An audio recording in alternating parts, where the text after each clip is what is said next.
Hello everyone, welcome to our channel. तो friends समस्त को कृष्णा एकेडमी क्लासेस को बहुत बहुत स्वागत। तो आज आम जोग्राफी क्लास स्टार्ट करुचे, जोटा कि कही जोटा फ्रंट्स पढ़ाई कि जोटा कि माड़ी आसुवा गरम बा ठंडा पवन, जो घूर्णिबात टाइप होता है पवन आ गरम पवन केतବେଳେ माड़ी आसे आ ठंडा पवन केतବେଳେ माड़ी आसे, सेटा को आम फ्रंट्स कहवा। तो चलते स्टार्ट करवा।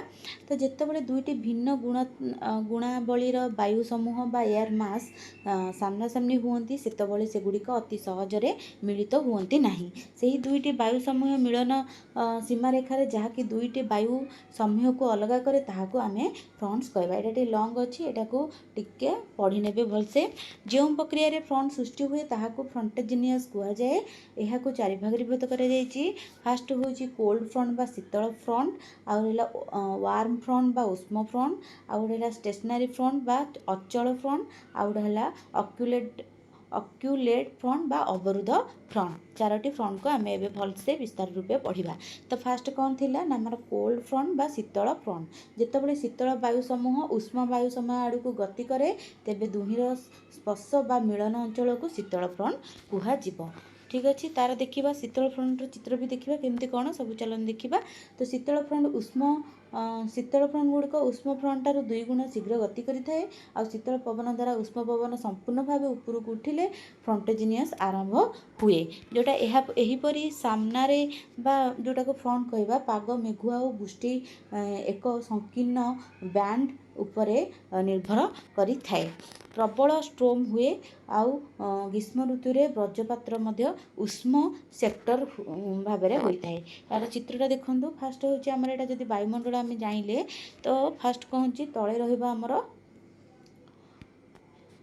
तले आमर रहिबो कोन ना कोल्ड मास बा कोल्ड एयर मास। शीतल पवन रहिला, शीतल पवन एतिकी रहिला आ ऊपर को उठिला परे सेटा वार्म हो जिवो, माने उष्म हेकि ऊपर को पळेला से वर्षा और वज्रपात होई थाए।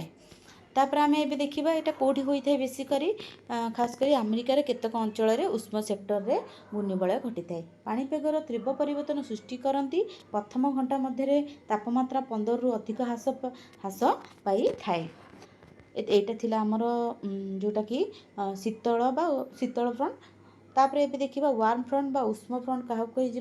उष्म वायु समूह जदि शीतल वायु समूह दिग को गति करे तेबे तार मिलन स्थान को उष्म फ्रंट कहा जाए, जोटा कि फ्रंट लाइसी में आरंभ हुए जितेबाला उष्म वायु मास भूमिर ठंडा पवन पाई रास्ता तैयारी करते। भूमि रे जीवा पाई जो ठंडा पवन रास्ता तैयारी करते सेति बेले फ्रंट लाइन आरंभ हुए।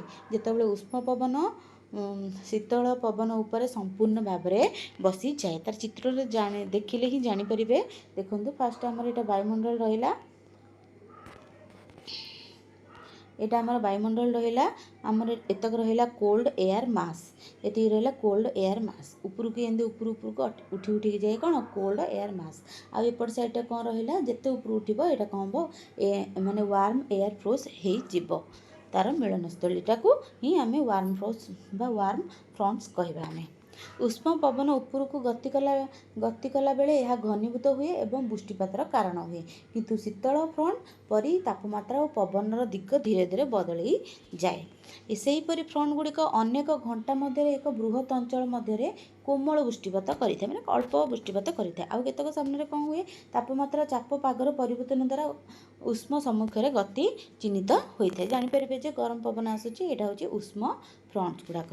तापर 3 नंबर आमर कौन थिला ना स्टेशनरी फ्रंट बा अचल फ्रंट। जितेबाला फ्रंट अचल रू ही जानीपे कि नुह, जितेबाला फ्रंट गतिशील न हो स्थिर रही है ताकू आम अचल फ्रंट कहवा।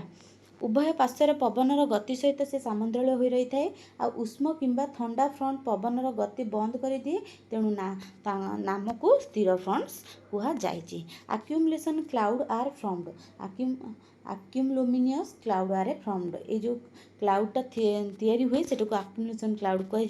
ये फ्रंट उष्म पवन को अतिक्रम करने द्वारा सामान्य वृष्टिपात होता है।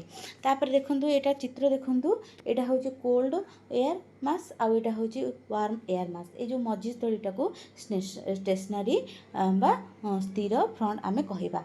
ऊपर जोटा आमर रही क्लाउड से टिके वृष्टिपात होता है मिसिला समय।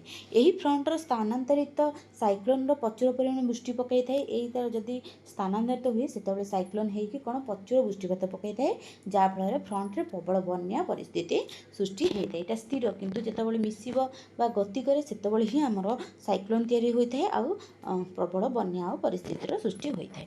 ତାପରେ 4 ନମ୍ବର ଦେଖିବା। 4 ନମ୍ବରରେ କ'ଣ ଥିଲା ନା ଅବରୁଦ୍ଧ ଫ୍ରଣ୍ଟ ବା ଆକୁଲେଟ୍ ଫ୍ରଣ୍ଟ। ଯଦି ବାୟୁ ସମୟ ସମ୍ପୂର୍ଣ୍ଣ ରୂପେ ଭୂମିରୁ ଉପରକୁ ଉଠିଯାଏ ତାହାକୁ ଅବରୁଦ୍ଧ ଫ୍ରଣ୍ଟ କହିବା। ମାନେ ବାୟୁ ଯେତେବେଳେ ଉପରକୁ ଉଠିଯିବ ଭୂମିରୁ ସେତେବେଳେ ଅବରୁଦ୍ଧ ଫ୍ରଣ୍ଟ ତିଆରି ହୋଇଥାଏ। ଯେତେବେଳେ ଉଷ୍ମ କ୍ଷେତ୍ର କମିଯାଏ ଓ ଶୀତଳ ପବନ ଭୂମିରେ ଉଷ୍ମ କ୍ଷେତ୍ରକୁ ସମ୍ପୂର୍ଣ୍ଣ ରୂପରେ ଗ୍ରହଣ କରେ ଯେଉଁଟାକି ଫ୍ରଣ୍ଟ ଲାଇନ୍ ସିମ୍ ସେଇଟା ଆରମ୍ଭ ହୋଇଥାଏ। ଏଇଟା କେଉଁଠି ଖାସ୍ କରି ହୋଇଥାଏ ନା ପଶ୍ଚିମ ୟୁରୋପରେ ଏହି ଫ୍ରଣ୍ଟ ଗୁଡ଼ାକ ସାଧାରଣ ଦେଖାଯାଇଥାଏ ଆଉ ମଧ୍ୟ ଅକ୍ଷାଂଶରେ ସାଇକ୍ଲୋନ୍ ଗୁଡ଼ାକ ଗଠନ କରିଥାଏ। ଏଇଟା ଦେଖନ୍ତୁ ଚିତ୍ରରୁ ବାୟୁମଣ୍ଡଳ ତଳ ଆଡ଼େ ରହିଲା କୋଲ୍ଡ ଏୟାର ଆଉ କୋଲ୍ଡ ଏୟାର ଯଦି ସାମ୍ନାସାମ୍ନି ହୁଏ ତ କୋଲ୍ଡ ଏୟାରଟା ଉପରକୁ ଆସ୍ତେ ଆସ୍ତେ ଉଠିକି କ'ଣ କରିବ ତାପରେ ଯେତିକି ଗ୍ୟାପ୍ ରହିଲା ସେଇଟାକୁ ୱାର୍ମ ଏୟାର ଗ୍ରହଣ କଲା, ତ ତାକୁ ଅବରୋଧ କରିକି ରଖିଲା। ମାନେ ଏଇଟା ଅବରୋଧ କରି ରଖୁଛି ନା ଗୋଟିଏ ଏୟାର, କିନ୍ତୁ ଗୋଟେ ଠାରୁ ଆଉ ଗୋଟେ ଠାକୁ ସେ ଯେତେବେଳେ ଯାଉଛି ସେତେବେଳେ କ'ଣ ଉଷ୍ମ ପବନ ଅବରୋଧ କରି ରଖୁଛି, ସେଇକୁ ଆମେ ଅବରୋଧ ଫ୍ରଣ୍ଟ କହିବା। ଏଇଟା ଖାସ୍ କରି ପଶ୍ଚିମ ୟୁରୋପରେ ଦେଖାଯାଇଥାଏ ଆଉ ମଧ୍ୟ ଅକ୍ଷାଂଶରେ ଏଗୁଡ଼ାକ ସାଇକ୍ଲୋନ୍ ତିଆରି କରିଥାନ୍ତି। ଠିକ୍ ଅଛି, ତ ଭିଡ଼ିଓଟି ଏଇଠି ଏଣ୍ଡ କରିବା। ଏ ବିଷୟଟା ସରିଯାଇଛି, ଛୋଟ ବିଷୟ ଥିଲା। ନେକ୍ସଟ ବିଷୟରେ ଆମେ ପଢ଼ିବା କ'ଣ ଏୟାର ମାସ୍, ଯେଉଁଟାକି କେମିତି କ'ଣ ତିଆରି ହେଉଛି ପବନ ସେ ବିଷୟରେ ପଢ଼ିବା। ତ ଯଦି ଭିଡ଼ିଓଟି ଭଲ ଲାଗିଛି ନିହାତି ଭାବରେ ସବସ୍କ୍ରାଇବ୍ କରିନିଅନ୍ତୁ, ଲାଇକ୍ କରନ୍ତୁ, କମେଣ୍ଟ କରନ୍ତୁ। ଆଉ ଯେଉଁମାନଙ୍କୁ ନୋଟ୍ ଦରକାର ବା PDF ଦରକାର ସମ୍ପୂର୍ଣ୍ଣ ଯାହା ମୁଁ ୟୁଟ୍ୟୁବରେ ଆଣିବି ପୁରା ବର୍ଷକ ଯାକ ସେଗୁଡ଼ାକ ଯଦି ଦରକାର 499ରେ ଜଏନ୍ କରନ୍ତୁ। ଆମର ଗ୍ରୁପରେ ବହୁତ ଜଣ ଜଏନ୍ କରିସାରିଲେଣି। ମୁଁ ମିନିମମ୍ ଗୋଟେ ବ୍ୟାଚ୍ରେ ବା ଗୋଟେ ଗ୍ରୁପରେ 20ରୁ ଅଧିକ ପିଲା ରଖୁନି, କାହିଁକିନା ଆଗକୁ ଆମେ ମେନ୍ସ କୋଶ୍ଚିନ୍ ଗୁଡ଼ାକ ପ୍ରାକ୍ଟିସ୍ କରିବା, ସେଥିଲାଗି ବହୁତ ପିଲା ହେଇଗଲେ ସେଠି ହେବ। ମୁଁ ବିଭିନ୍ନ ପ୍ରକାରର ଗ୍ରୁପ୍ ତିଆରି କରୁଛି, ତ ଆପଣ ଚାହିଁଲେ ଜଏନ୍ ହୋଇପାରିବେ। ସେଥିରେ ସବୁ PDF ଆପଣଙ୍କୁ ମିଳିଯିବ। ପ୍ରତିଦିନ ଆମର ମେନ୍ସ ଯେତେବେଳେ ପ୍ରିଲିମ୍ ସରିବ ମେନ୍ସର ଲଙ୍ଗ୍ କୋଶ୍ଚିନ୍ ଗୁଡ଼ାକ ମଧ୍ୟ ଆଲୋଚନା ହେବ। ପ୍ରିଭିୟସ୍ ଇୟର୍ କୋଶ୍ଚିନ୍ ମୁଁ ସେୟାର କରିଦେବି, ସବୁକିଛି ଆପଣଙ୍କୁ ସେଇଠି ମିଳିଯିବ। ଆପଣ ଯଦି ଜଏନ୍ ହେବାକୁ ଚାହୁଁଛନ୍ତି ତାହେଲେ ତଳେ ଦେଇଦେଇଥିବି ନମ୍ବର, ସେଥିରେ କଣ୍ଟାକ୍ଟ କରିକି ଆପଣ ଜଏନ୍ ହୋଇପାରିବେ। ତ ଭିଡ଼ିଓଟି ମୁଁ ଏଇଠି ସମାପ୍ତ କରୁଛି। ଯେଉଁମାନେ ଦେଖିଛନ୍ତି ସେମାନଙ୍କୁ ବହୁତ ବହୁତ ଧନ୍ୟବାଦ। Thank you.